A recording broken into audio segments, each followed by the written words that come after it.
Selamat datang di program Crossover to the Next Level. Berjumpa dengan saya, Elson Triputra. Pada hari ini kita berjumpa pada episode kesukaan atau kebutuhan.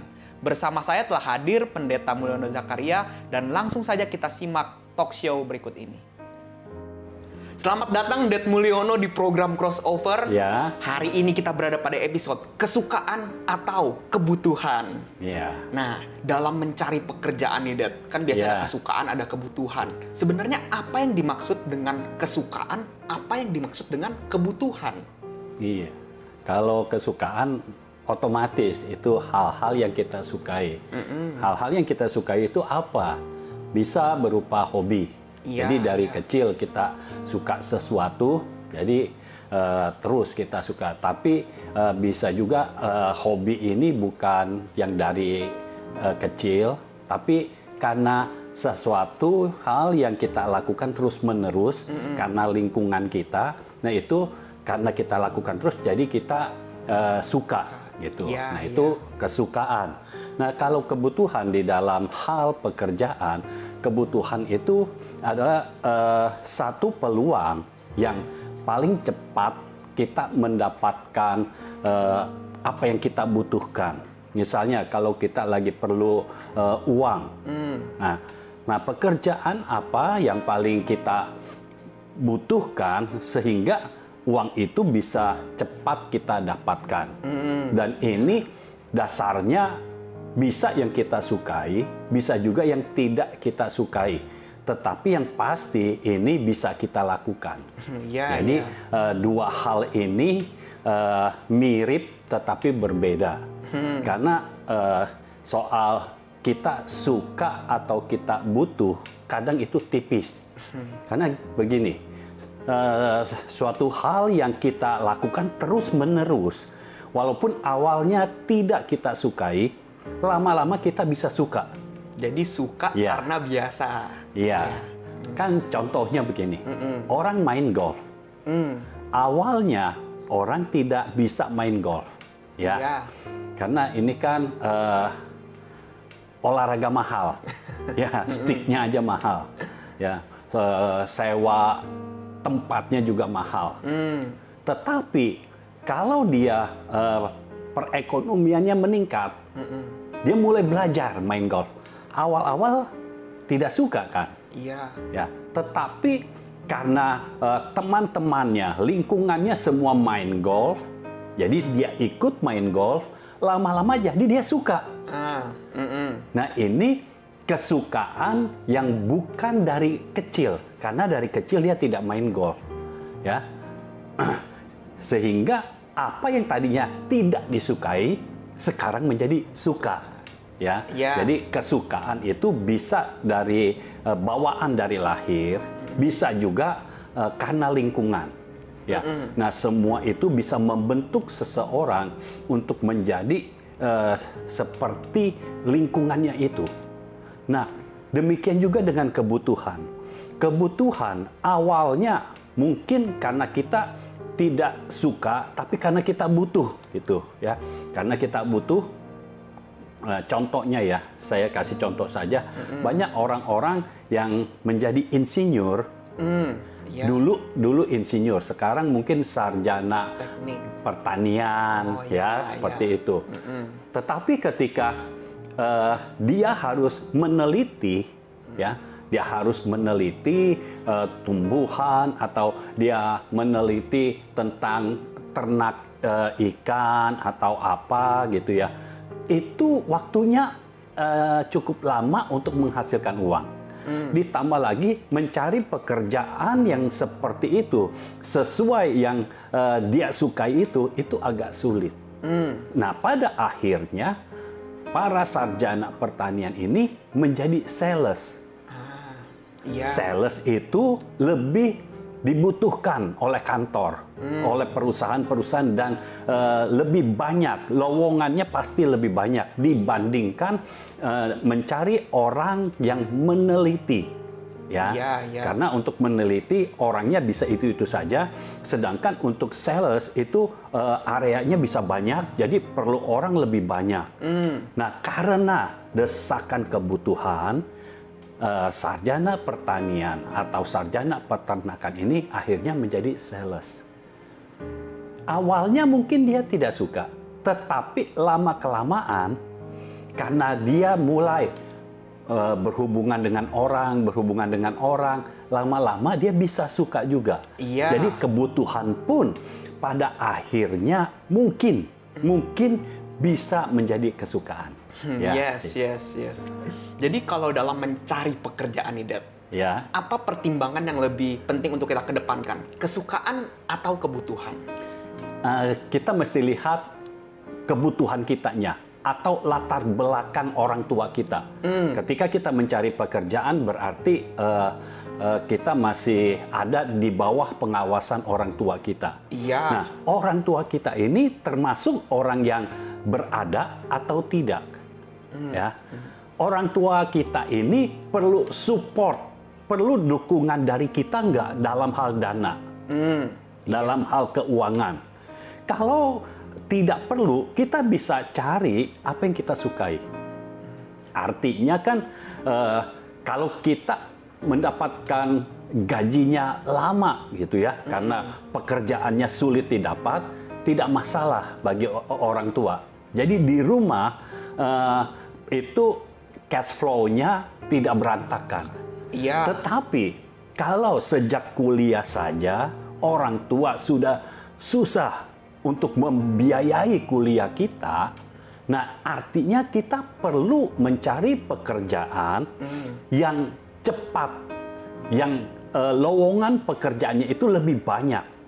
Jadi kita lihat latar belakangnya. Iya. Dasar kita mengambil keputusan itu.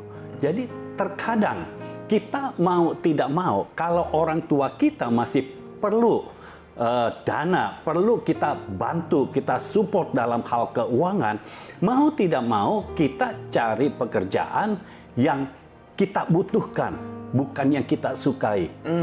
Jadi kalau kita melamar pekerjaan, kita cepat dapatnya.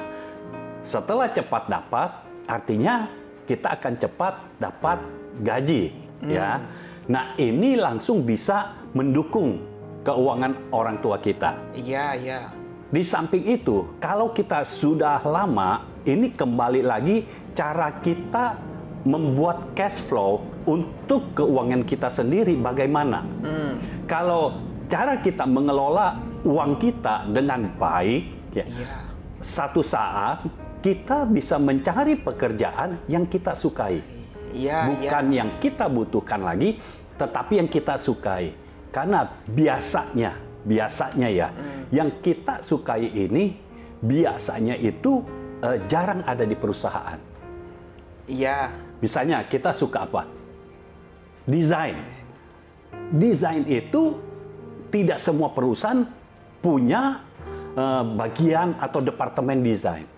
Tergantung apa, ya perusahaannya apa. Artinya apa? Kalau kita mau desainnya desain apa? Desain baju misalnya. Kalau desain baju artinya apa? Kita kan harus menambah ilmu kita. Iya. Dengan bertambahnya ilmu, bertambah juga wawasan kita. Artinya kita perlu biaya untuk kita masuk di dalam satu pendidikan, ya, baik itu berupa kelas-kelas atau training-training. Nah, kita harus masuk ke situ untuk menambah ilmu dan wawasan kita. Iya. Kita nggak bisa berharap dari bakat kita saja. Mungkin orang bisa punya bakat, ya, desain. Jadi dia bisa mendesain. Tetapi kita juga harus tahu, kalau kita mendesain, kita kan harus tahu sekarang ini modelnya seperti apa. Iya. Kalau kita sudah tahu model sekarang seperti apa, kapan waktu yang tepat untuk kita meluncurkan model yang baru? Nah, ini semua tidak terlepas dari peran Tuhan di dalam hidup kita. Iya. Jadi jangan lupakan Tuhan di dalam hidup kita. Baik kita sedang mencari pekerjaan, baik kita sedang bekerja, ya, baik kita mau menuju kepada apa yang kita sukai atau kita sedang melakukan apa yang kita sukai, jangan biarkan kita bekerja sendiri, tapi biarkan Tuhan intervensi dalam hidup kita, Iya. sehingga ketika kita melakukan, yang kita lakukan itu sesuai dengan yang Tuhan mau, sesuai dengan pimpinan Tuhan, sehingga Tuhan membuat semua yang kita lakukan itu menjadi berhasil. Yes. Ya, jadi seperti itu. Tapi kalau kadang ada orang tua nih, Dad. Orang tua bilang, kamu harus menjadi dokter. Kamu Iya. nanti lanjutin usaha papa ya. Ah. Nah, ini termasuk yang mana, Dad? Bisa dua-duanya. Bisa Hmm. kesukaan, bisa kebutuhan. Iya, iya. Misalnya, seorang dokter ingin anaknya menjadi dokter. Kan anaknya bisa saja karena menuruni. Ya, karena punya bakat keturunan dari ayahnya atau ibunya, dia juga punya kesukaan menjadi seorang dokter. Iya. Jadi ketika dia melanjutkan, sebenarnya kalau seorang dokter itu dia tidak melanjutkan karena dia harus belajar. Ya, dia harus belajar, dia harus menjadi dokter. Melanjutkan itu mungkin kalau dokter ini punya tempat praktek, nah enaknya dia tidak mulai dari nol. Iya. Ya, Iya. tapi kan banyak dokter harus masuk dulu ke kota-kota lain, ya, harus di puskesmas terlebih dahulu sebelum praktek sendiri. Iya. Ya. Nah, kalau praktek sendirinya, kalau orang tuanya sudah menjadi dokter, itu lebih mudah.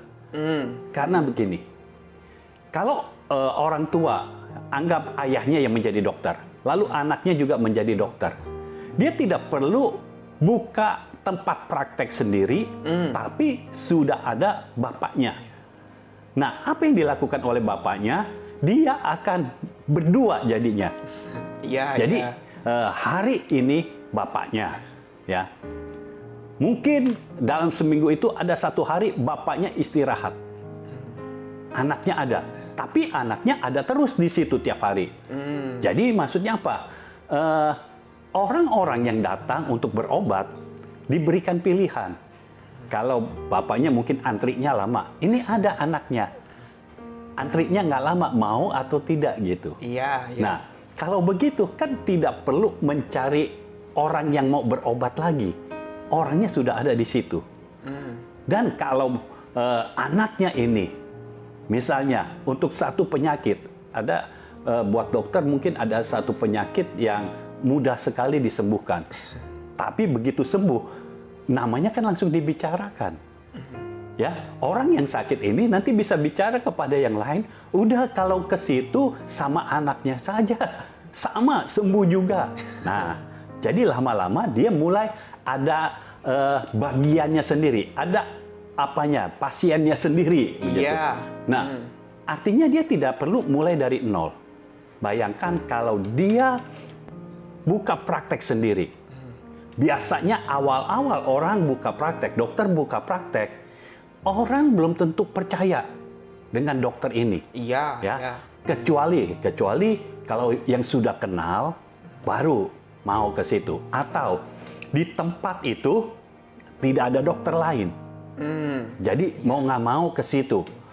Jadi kalau bapaknya bukan dokter, ini akan perlu perjuangan yang lebih lagi. Iya. Iya. Ya, itu berarti memeriksa pasien itu harus lebih teliti lagi supaya apa? Supaya ini bisa dipastikan sembuh. Kalau ini tidak sembuh-sembuh, ini lama-lama tidak ada yang datang. Ya. Lalu di sisi yang lain ada yang ayahnya bukan dokter, tetapi mungkin punya perusahaan.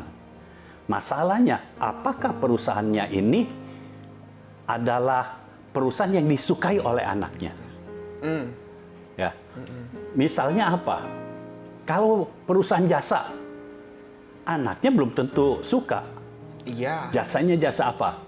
Konsultan, anggap konsultan pajak. Anaknya belum tentu suka pembukuan. Kalau tidak suka pembukuan, maka anaknya ini akan merasa tertekan. Ketika masuk di situ akan tertekan. Ya. Itu sebabnya ini yang perlu diketahui masing-masing oleh orang tua dan anak. Orang tua harus punya pikiran bahwa anak ini diberikan talenta juga oleh Tuhan. Iya. Dia punya talenta, dia punya kebisaan yang tidak kalah dengan kebisaannya.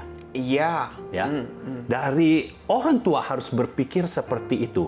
Iya, iya. Walaupun orang tua bisa memberitahu, kalau melanjutkan apa yang sudah dilakukan oleh orang tua, maka anak ini tidak akan susah. Tidak harus mulai dari nol atau dari minus, tapi tinggal melanjutkan saja. Ya, dan ada yang membimbing juga. Karena ketika anak ini beda area dengan orang tuanya, otomatis orang tuanya tidak begitu bisa membimbing. Ya. Iya, iya. Tapi di sisi yang lain, anak harus mengerti juga isi hati orang tua. Orang tua sudah memulai dengan susah, ya, lebih susah. Itu sebabnya orang tua mau anaknya hidup lebih mudah. Iya. Kalau anaknya mau hidup lebih mudah, tinggal ikutin. Ya. Iya. Kalau ikutin, maka sesuatu yang lebih besar bisa terjadi.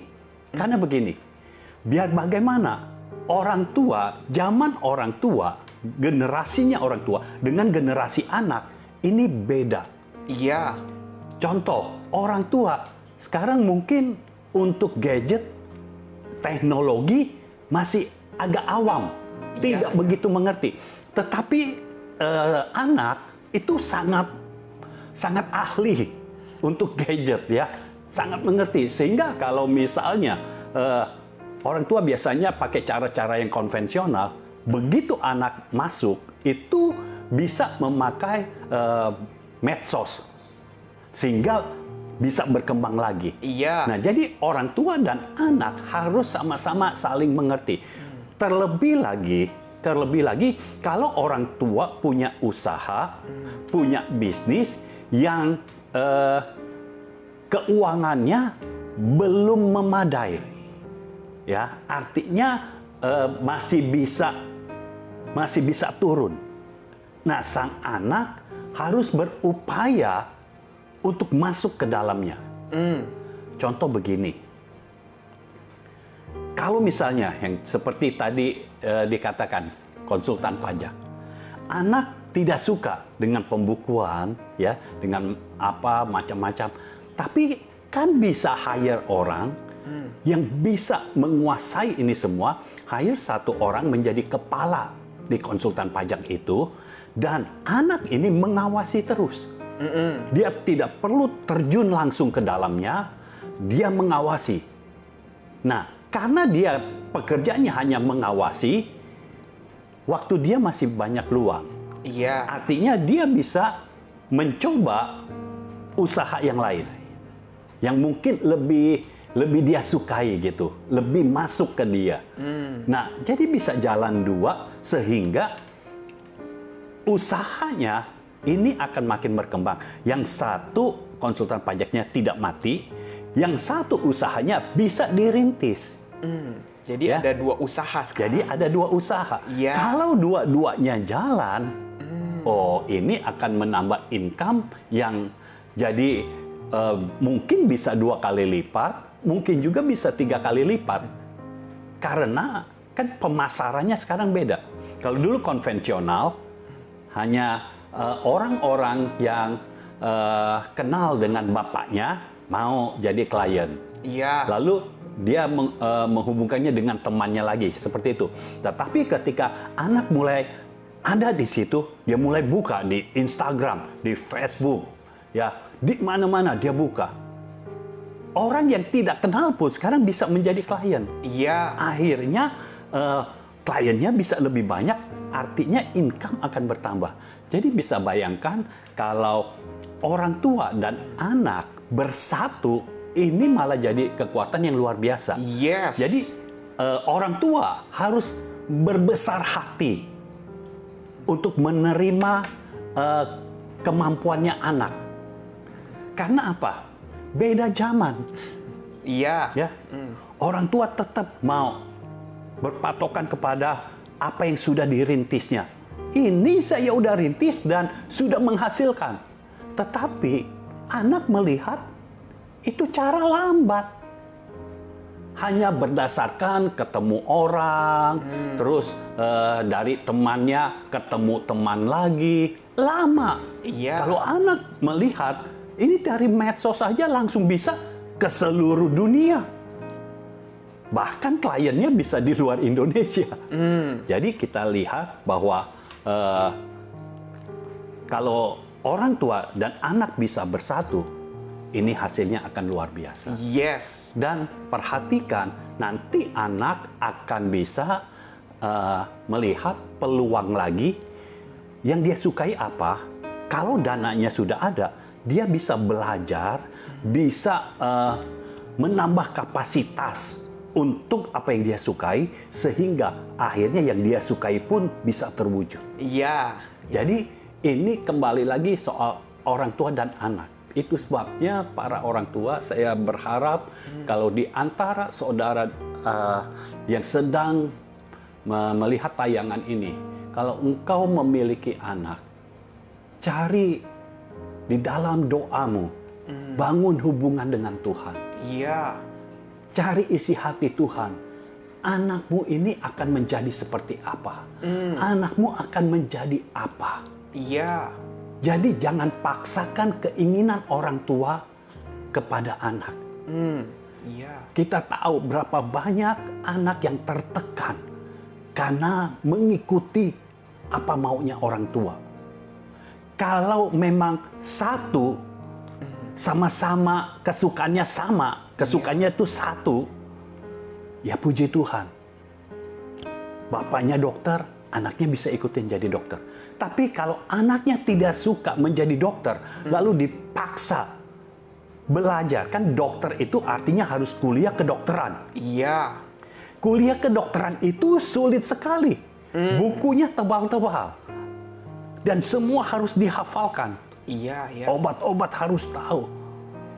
Kalau anak tidak bisa melakukan itu, ini dia akan tertekan sekali. Dan akhirnya malah anak belum tentu bisa menjadi dokter, tapi jadinya dia malah setengah-setengah. Jadi dokter nggak bisa. Jadi yang lain belum pernah dicoba. Jadi kalau orang tua bisa melihat tujuan Tuhan dalam hidup anaknya, Iya. maka anaknya ini akan menjadi orang yang berhasil. Amin. Yes. Di samping itu, saudara yang sebagai anak, lihat apa yang sudah dilakukan oleh orang tua. Iya. Orang tua mau yang terbaik untuk anak. Iya. Selami juga. Kalau orang tua mau kita melanjutkan usahanya, biar kita coba sehingga orang tua tidak merasa sia-sia. Iya. Dia melakukan usahanya, melakukan pekerjaannya, tapi biar anak juga mengerti. Biar orang tua dan anak bisa menjadi satu kesatuan. Yes. Dan nama Tuhan dipermuliakan. Amin. Amin. Amin. Dalam hal ini, Dad, ketika kita melakukan hal yang kita sukai, itu kan kadang penghasilannya itu justru kecil, nggak Iya. banyak, Iya. dibandingkan dengan pekerjaan yang bisa kita lakukan. Nah, bagaimana cara kita menghadapi hal ini, Dad? Iya, itu kembali lagi ke dasarnya. Yang kita perlu apa? Keuangan orang tua sudah memadai apa belum? Kan kalau keuangan orang tua sudah memadai, kita bekerja apa yang kita sukai, itu kan walaupun gajinya lebih kecil, tidak masalah. Iya, oh yes. Ya, tapi kalau kita harus support orang tua, ini akan jadi masalah. Itu sebabnya kita perlu cari yang lain terlebih dahulu.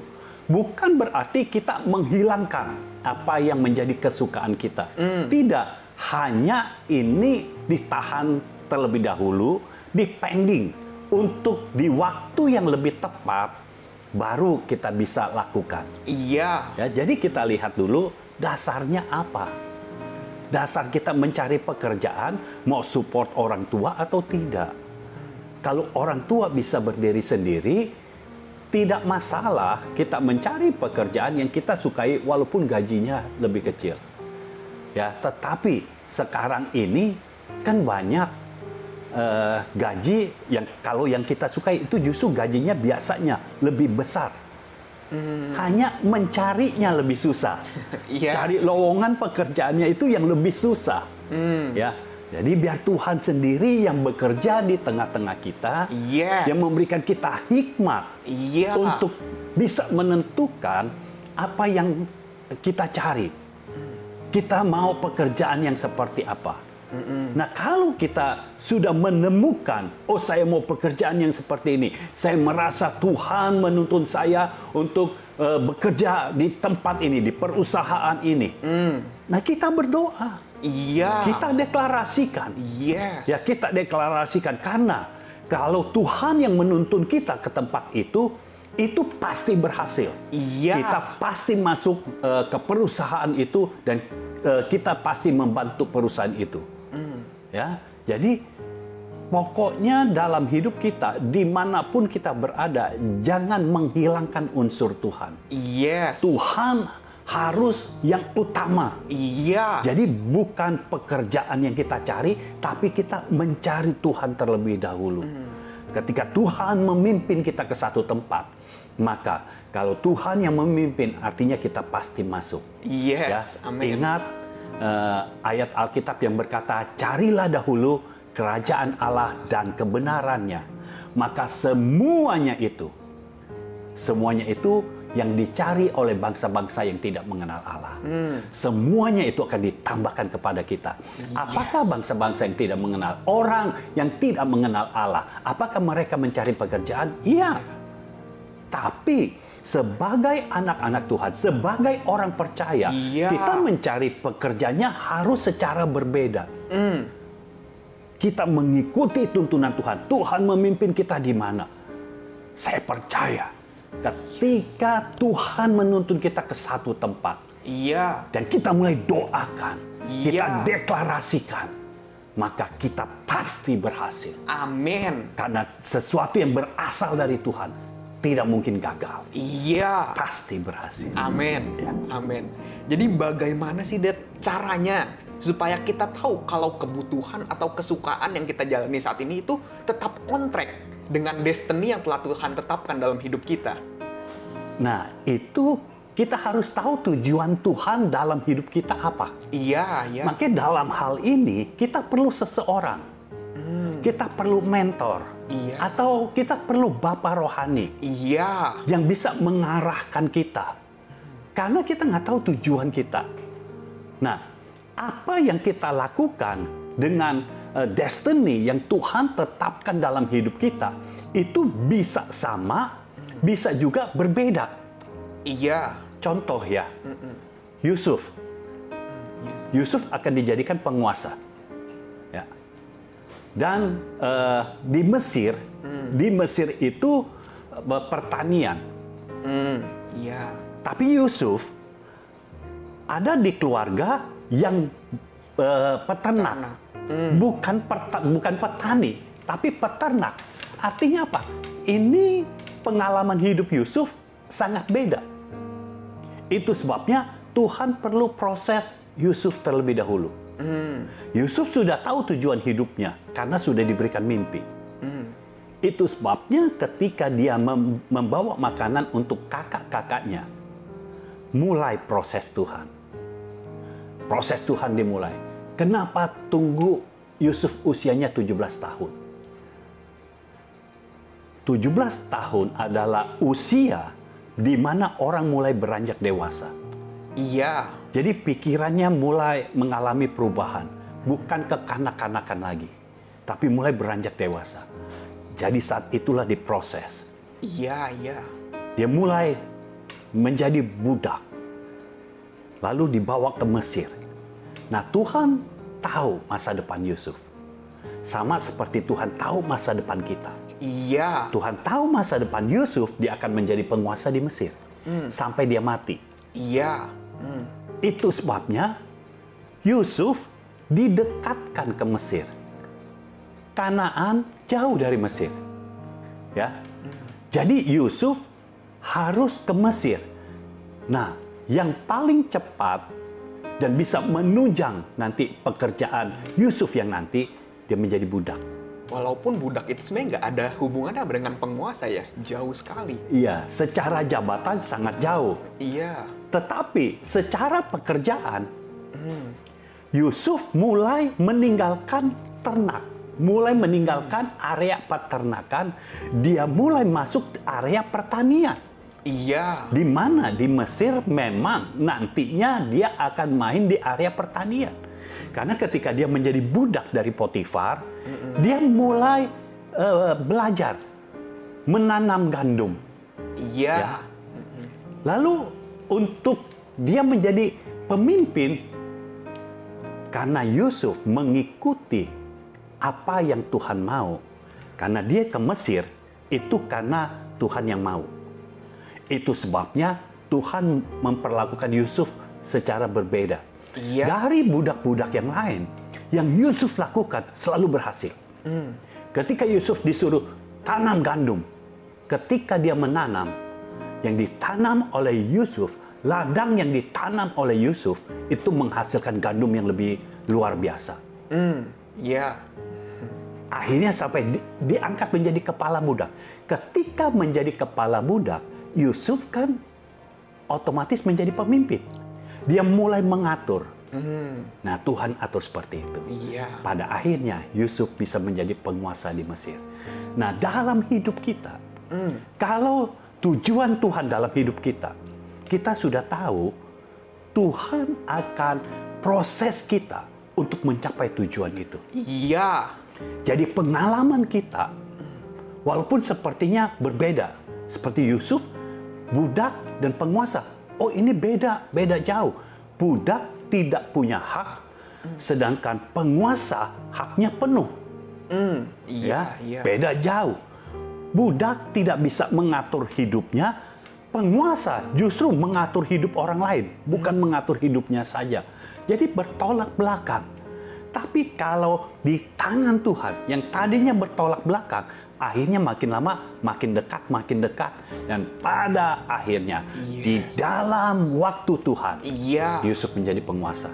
Percayalah saudara, ketika kita hidup di dalam tuntunan Tuhan, kita tahu tujuan Tuhan dalam hidup kita. Di dalam waktu Tuhan, in His time, maka kita akan menduduki tempat yang seharusnya kita duduki. Amin. Tuhan tidak pernah gagal. Iya. Tuhan selalu berhasil dalam menggenapi semua firman, semua janji yang diberikan kepada kita. Amin. Amin.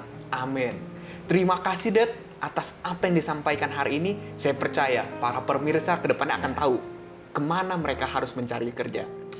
Kita berjumpa lagi pada episode yang berikutnya. Tuhan Yesus memberkati. Tuhan Yesus memberkati. Demikian episode kesukaan atau kebutuhan. Biar melalui episode ini kita dapat memahami apa yang dimaksud dengan kesukaan, apa yang dimaksud dengan kebutuhan dalam mencari pekerjaan. Sehingga kita dapat menentukan dengan tepat. Dan tuntunan Roh Kudus akan selalu membuat kita berada dalam on track dengan destiny yang telah Tuhan tetapkan dalam hidup kita.